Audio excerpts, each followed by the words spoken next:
Nagbabalang mga Chinese ngayon na meron daw silang pasabog para sa Gilas bilang silang unang mga kalaban natin sa first window ng FIBA qualifiers dahil alam nyo ba na may malaking galit po sa atin ng mga Chinese-based teams at puro mga kalahi nila ang makakalaban natin sa dalawang games, kaya naman mahigpit na naghahanda ang ating Gilas ngayon sa posibleng gawin nila sa ating national team. Delikado to. At may bagong balita po tayo tungkol sa isang player na kukunin din daw ng Magnolia habang hindi pa siya napupuntang TNT.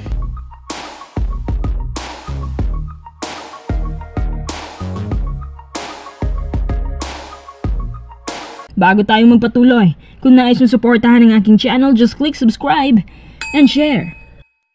Tiningnan kong lineup ng Hong Kong sa pre-qualifiers ng FIBA at nagulat ako kasi hanggang 6'6 lang ang tangkad ng kanilang sentro. Sa pagkakaalam ko, 6'6 at 6'5 po ang kanilang tangkad. Pero ano itong sinasabi ng Chinese na meron daw silang pasabog para sa Gilas bilang paghihiganti nila sa atin. Matatandaan na ilang beses natin silang napahiya mula sa FIBA World Cup hanggang sa FIBA Asia Cup. Hindi sila nananalo sa atin. Hanggang sa napahiya pa sila sa clutch baskets na nagawa ni Justin Brownlee. At doon din nagsimula yung doping test issue kung saan positibo nga itong si JB. Bukod dyan, ilang beses din nagpaparinig ang mga Chinese analysts at commentators na konti lang daw mga players na pure Filipino at halos puro daw mga half foreigner ang lumalaban sa kanila. Pinalaki nila ang issue at mas lalo pa itong lumala nung dinulog nila ito sa FIBA pero hindi sila nagtagumpay. Ngayon naman, may babala ang mga Chinese pati Chinese fans na meron daw silang malaking pasabog para sa Gilas Pilipinas.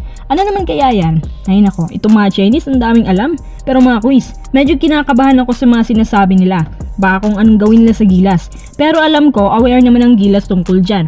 At lubhang nag-iingat din sila sa lahat ng ginagawa nila.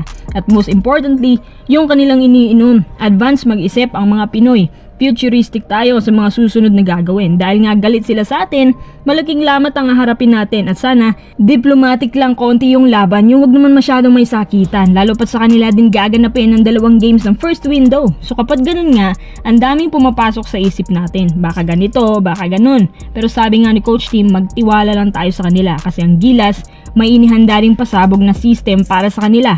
At hindi ito pamilyar sa atin. Mas magandang ikutan, mas magandang penetration sa labas. At dahil nakuha ni Coach Tim mga players na gusto niya, tiyak magiging maganda ang resulta ng lahat. Sabi ng mga Gilas players, magandang bagay daw na si Coach Tim ang nilagay sa Gilas dahil magandang program ang pinapatakbo niya, ibang klase at pang international talaga. Pati ako, excited na ako makita to at gaganapin ng laban sa February 22 alas 8 ng gabi. At sa February 25 naman, 7:30 po yan ng gabi, Philippine time.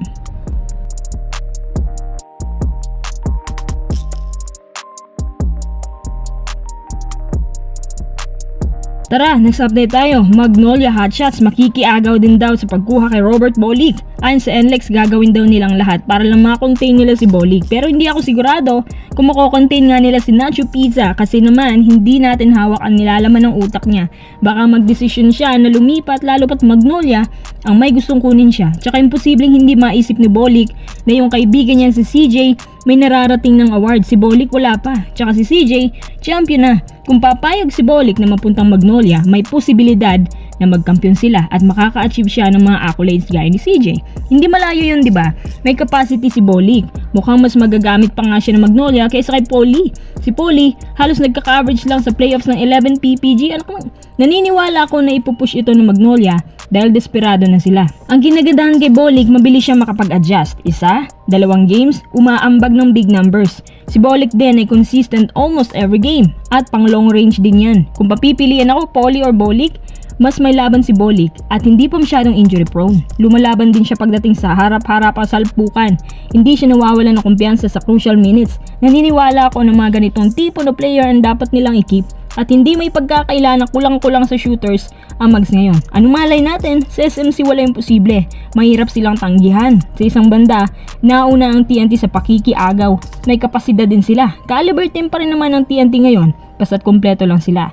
At ang TNT, lubhang kailangan din ng shooters. Mas salat pa nga sila kumpara sa Magnolia. Anyway, kahit saan mas bagay si Bolick? Sa TNT ba? Or sa Magnolia? Tingin nyo, makukuha kayo ng Magnolia si Bolick sa next conference? Kung ganun, high value din dapat ang kapalit niya.